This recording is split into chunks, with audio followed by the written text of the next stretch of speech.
God bless you. You might go viral, but you're not going to go viral for being a musician. You're going to go viral for being a TikTok clown. All right, guys, girls, here we go. I'm back. It is officially April. I'm in my second month of doing YouTube videos. Thanks for all the new subscribers. Thanks for, I can't believe it. That I'm actually getting up to the point where I can actually name my URL for my YouTube channel. It's kind of funny. Last night was the Grammys. I'm going to cover a whole bunch of things. It's going to be like a roundup recap. I know I have the 26 to 50 vocal recording tips that I'm still putting together, so that's coming soon, maybe during the next week or two. I think the first 25 will probably keep most people relatively busy. It kept me busy. So I have notes. I'm going to go over some things that I want to talk to. This is my first time shooting in my new studio setup, where you can see behind me sort of like a little bit of my rig, all my stuff. You can't really see all my guitars. I'm going to do like a sort of like a run through of all my guitars at some point, and maybe all my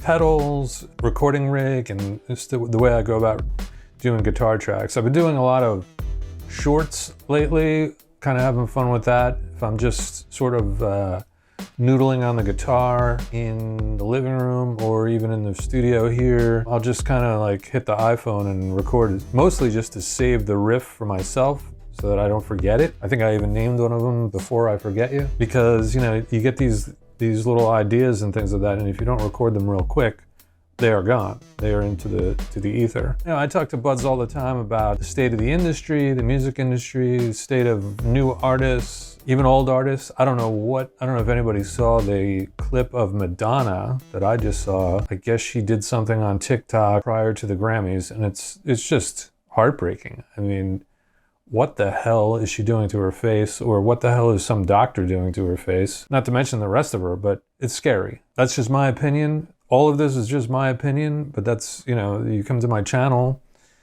what do you expect? So regarding new artists, this will probably be a little bit TikTok based. I've reluctantly joined TikTok over the past couple of weeks, and I gotta be honest with you, all I really do is post a couple of things here and there with reference back to this YouTube channel. My YouTube channel, I'm enjoying. I find that I don't have to play the clown game. I can actually talk crazy stuff and be okay with it.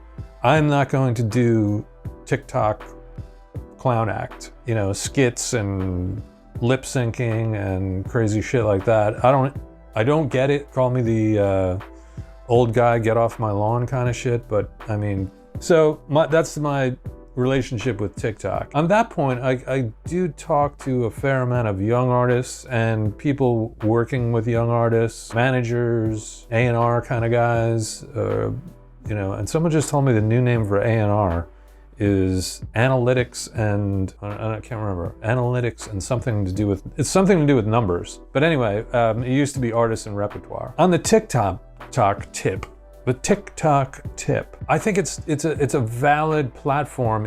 Any platform, I think, is valid if you're going to be on there performing your music, trying to get your music across to people. The second that you dip into acts and corny shit, acting and mimicking and lip syncing and doing all kinds of fun stuff that you're hoping is going to make you go viral. God bless you. You might go viral, but you're not going to go viral for being a musician. You're going to go viral for being a TikTok clown. That's the only thing I can refer to it as. Whenever I see it, I'm like, okay, this is a TikTok clown. This is some crazy shit, and all they're interested in is being famous.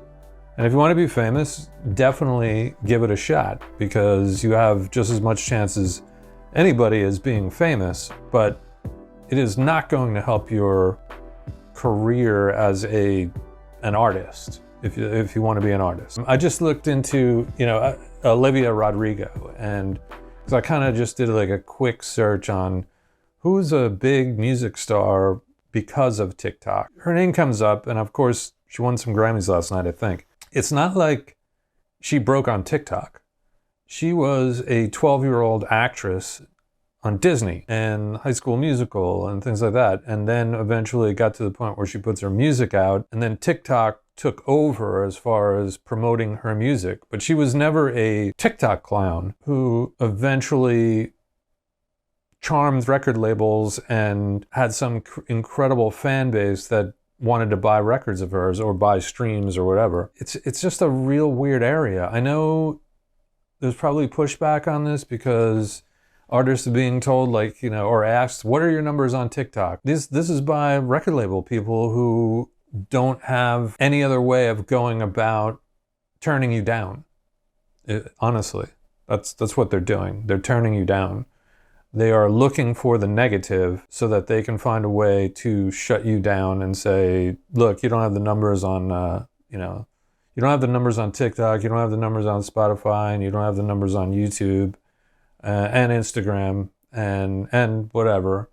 And so that's why we're really going to have to say no. If they really thought you were incredible because of your music and because maybe of your star quality, say you were an actor or an actress on a TV show, you've built up some sort of fan base on YouTube for doing something, singing, playing the piano and singing, whatever, they'll be interested in you. But they are definitely looking for the reason to say no. And the statistics game is a very convenient way to shut you out. I've also seen veteran artists. I've got my crazy fitness tracker on while I'm trying to do a little bit of that. I've seen veteran acts, legacy acts, famous people on Instagram, on TikTok, just literally tarnishing their brand by doing the latest TikTok gimmicky thing with like a trick with the camera and an edit. I mean, if you're an up and coming artist, you should thank them for helping you by them getting out of the way by tarnishing their brand. It's one of those golden goose kind of things. Sooner or later, the goose is going to stop laying eggs, and you're going to be sitting there going like, why doesn't anybody take me serious anymore? Why? Because you're a TikTok idiot, just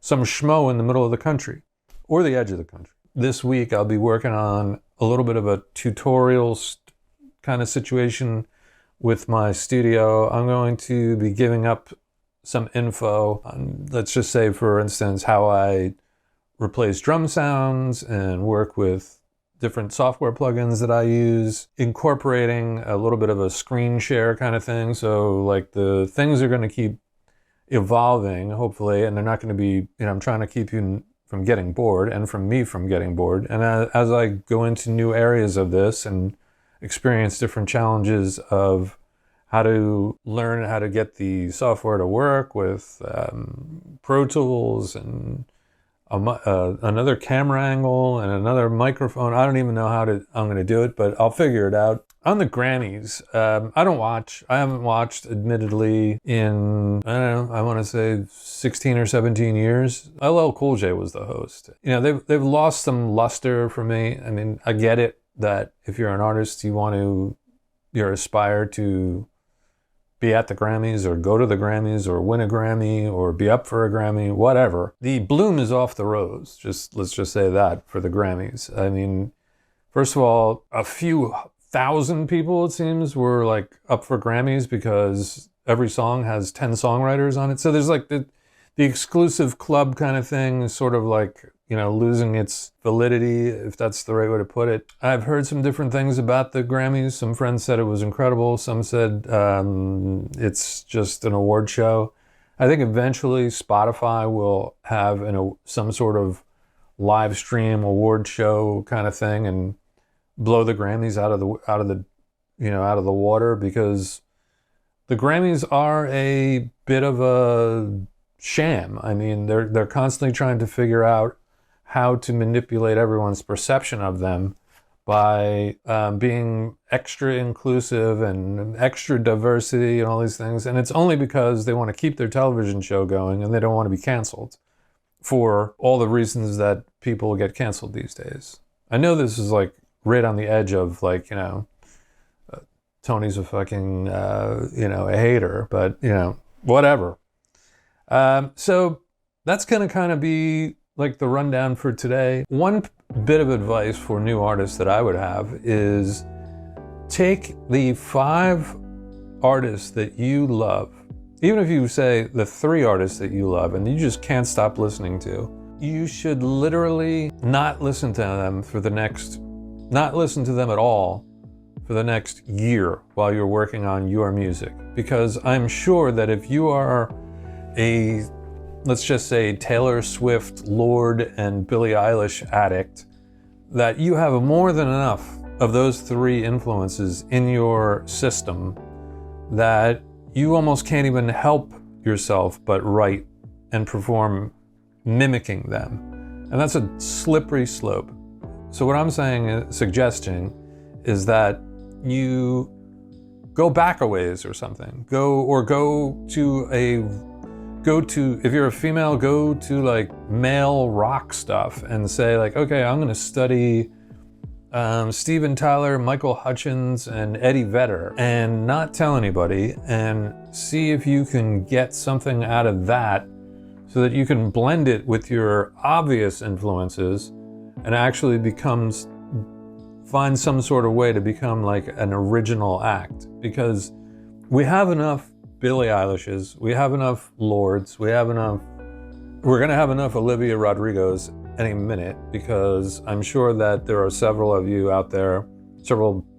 gazillion of you out there that are now obsessed with her because you want to be Olivia Rodrigo. Olivia Rodrigo is the only Olivia Rodrigo, and that's the only one that anyone needs. You have to try and find a way to incorporate influences, churn them up, combine all the ingredients, and then come up with something new.